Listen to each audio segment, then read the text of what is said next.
let me remind you that WDDC is a public body. It should be representative. It should serve the people and communities whose taxes fund it.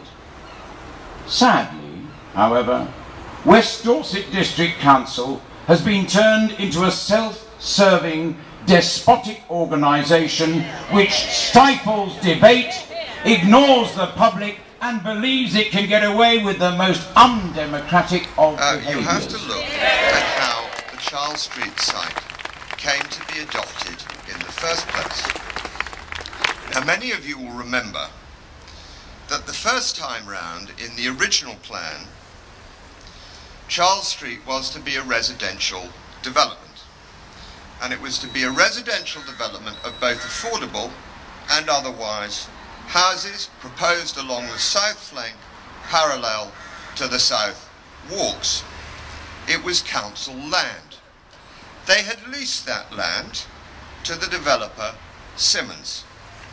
The deal being that Symons would build the houses and it could make its profit from the sale of those houses.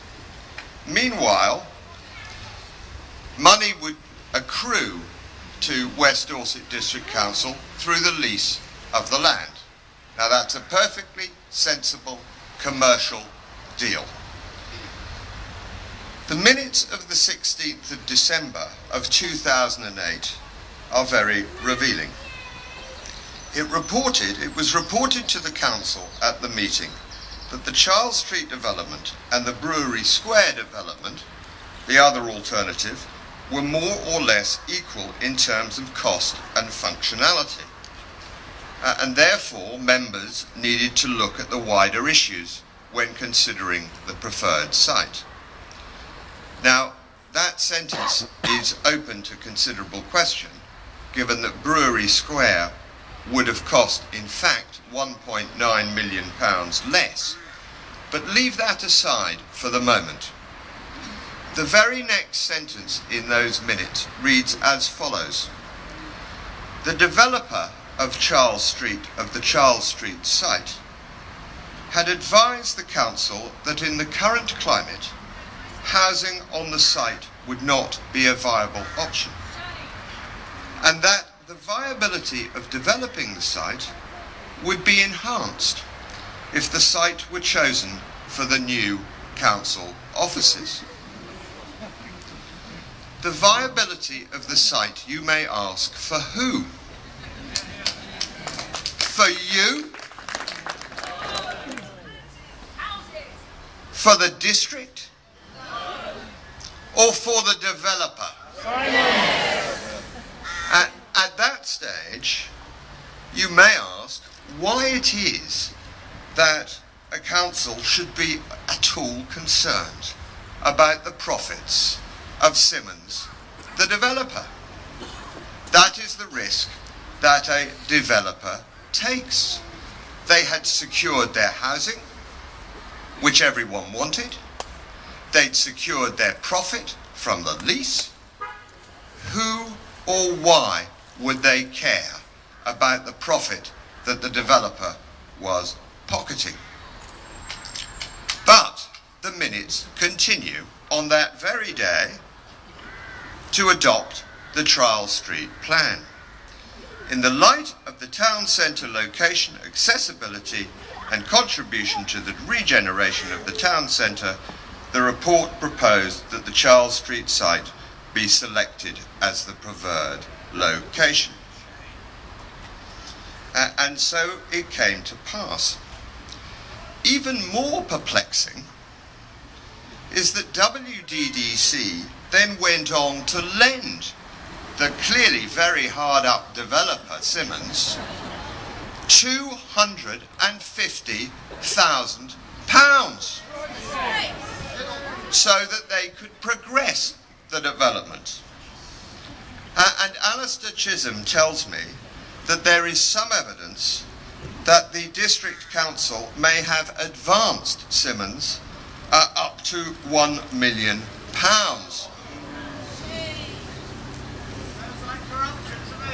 Well, it's certainly very strange business indeed. And at this point, you may have noticed the stench emanating from Stratton House. It may have been that stench that made the district council so keen to move their offices. You will never know what is causing that stench unless you unlock the opaque machinations of the executive committee. There is one more piece of information that I would like to impart to you. And this has nothing to do with Charles Street whatsoever, but it happens to be a fact. Since the sale of council housing stock, West Dorset District Council happens to be sitting on £50 million. It puts them into the rich list of district councils in this country.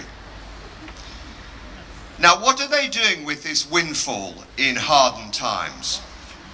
Well, 38 million of it is locked up in long-term investment. 12 million is ready to spend. But not a penny, I venture to suggest, has been seen by the people of West Dorset who need it. It seems that that fund may have been dipped into to support the hard-up developer, Symons. The tank behind me is, as you know, merely symbolic. But in Libya, they are having to use such weapons to dislodge a dictator whose name begins with G.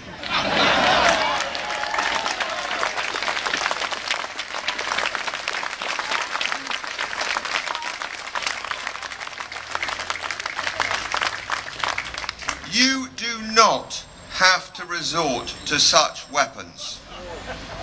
You have an equally powerful weapon at your disposal, and that is the ballot box, come May.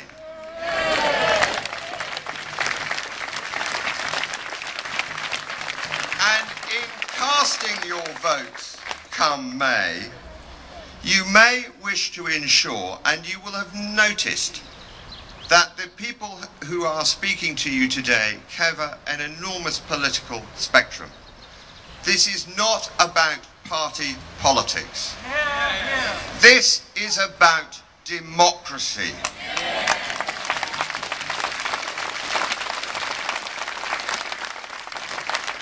And whoever you wish to elect, ensure, please, that they promise to assist the people, they promise to ensure the existence of a democratic process within their council, and that above all it is transparent in everything it does.